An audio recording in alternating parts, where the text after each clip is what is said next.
So we go to chapter 2 now.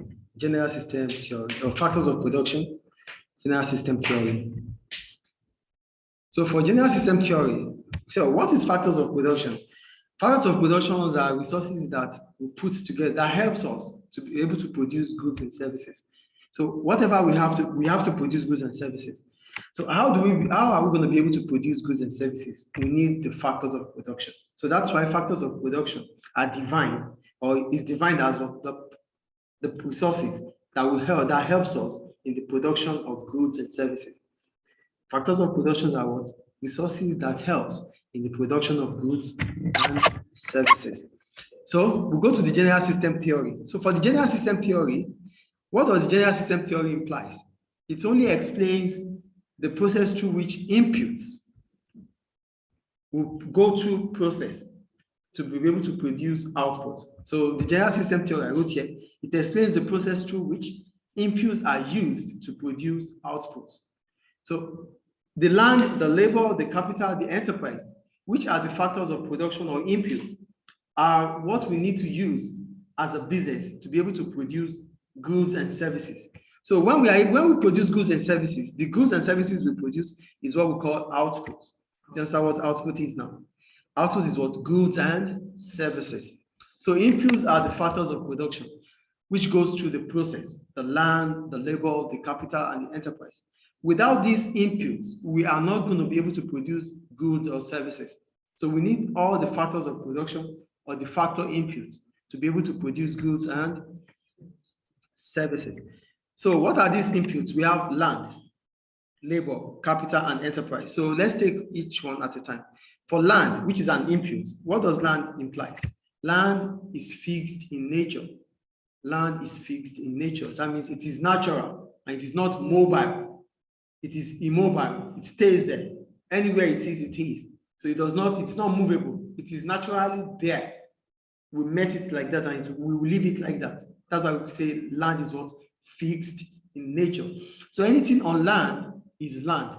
The mountain, the river, the sea, the lake, whatever it is on land, it's land because they are not movable. Do you understand what land is here? So the reward, land has a reward. So for you to have land, it is rewarding. So what is your reward for having land?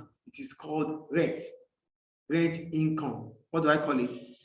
Rent income. That is the reward you have because you have land. So what does that imply? It means that because you have land, you could have a building, you could rent it out.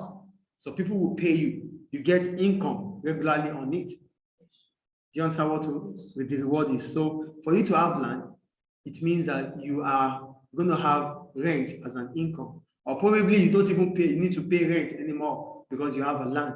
And when you have a land, you could have a building on it. Do you understand what land is here? Yes. So the reward for land is what? Rent. The reward for land is what? Rent. Great. Then we have labor. Labor is also another factor input. So what is labor? Labor is the human efforts, our effort, physically or mentally. So what we have to do, we are human. So yeah, we are human. So we need to put effort in what we do. Either we use effort through physicality, like those that the bricklayer, the tailor, they use physicality. The teachers, the doctors, they use the mental strength or mental effort. So that's why we say labor is what? Both physically or mental, both physical and mental strength of human effort.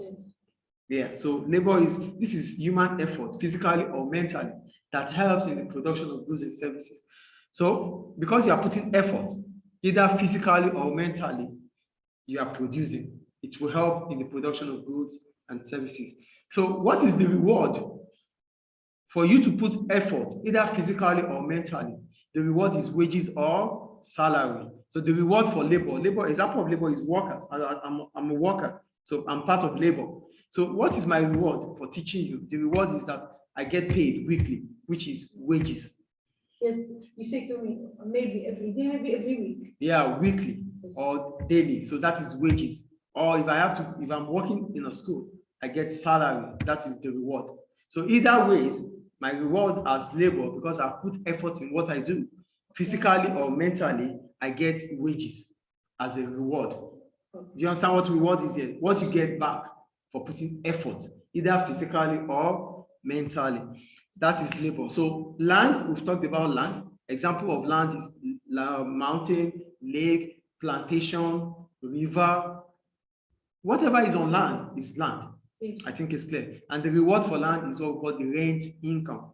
Then for labor, we said labor is either physical or mental effort by a human. And it's someone who works. It's labor. So that's labor. And the reward you get for working is either wages or salary. Wages or salary. Then the third one, capital. What is capital? Capital is the wealth that is used to produce other wealth. So what we mean by that is that human-made resources, things that we make, like this laptop, like your phone, like the photocopy machine, like the television set, these are human efforts, human-made resources that helps in the production of goods and services. So I have this laptop. Now with the laptop, I am teaching you, right? So I have the laptop. The laptop has been made with other factors of production, and I'm able to use it to teach you, which is what? Another service.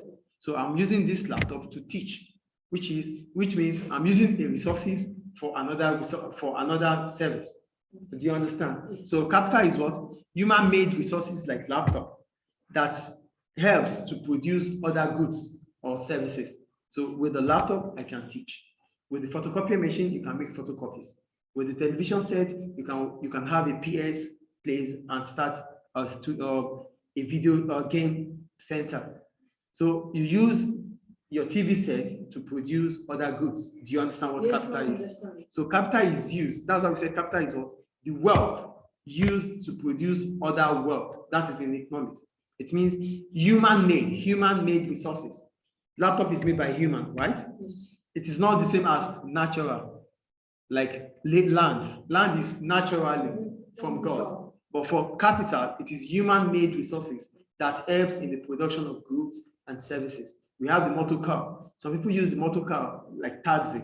So they use, because the car is capital, it helps for other services. That is why we call it capital.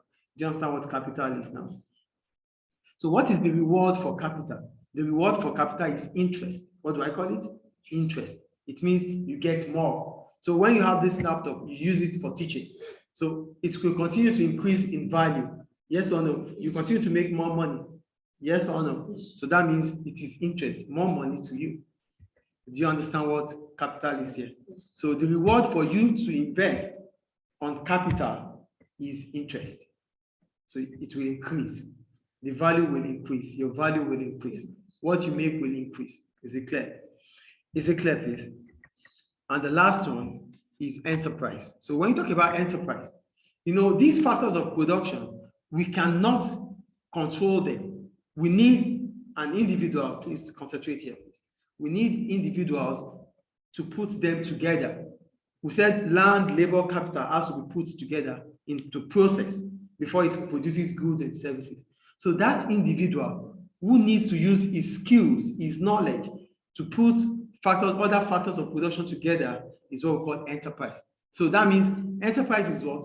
The skills, the knowledge needed by an entrepreneur to be able to put together factors of production. So who is an entrepreneur? That individual who takes a risk to set up a business. So what does he need to use? He uses enterprise. So enterprise is what? The skills you need, the knowledge you need to be able to put the other factors of production, land, you need to be to put together what you need to put together, what you have to use your mind for, to put together land, labor, and capital, because you need land, labor, capital to produce goods and services. So that person that have to put these things together is what we call entrepreneur. Entrepreneur. So that entrepreneur will use enterprise to put these resources together. So what is an enterprise? An enterprise is what? The skills, the knowledge that the entrepreneur will use to be able to produce goods and services. Is it clear? So the reward for enterprise is profit. When you start a business, what do you want to make? Profit. So the reward for enterprise is what? Profit. So the reward for land is rent income. The reward for labor is wages or salary. The reward for capital is interest. And the reward for enterprise is profit. Any question about it? Any question? Any question, please? No. Okay.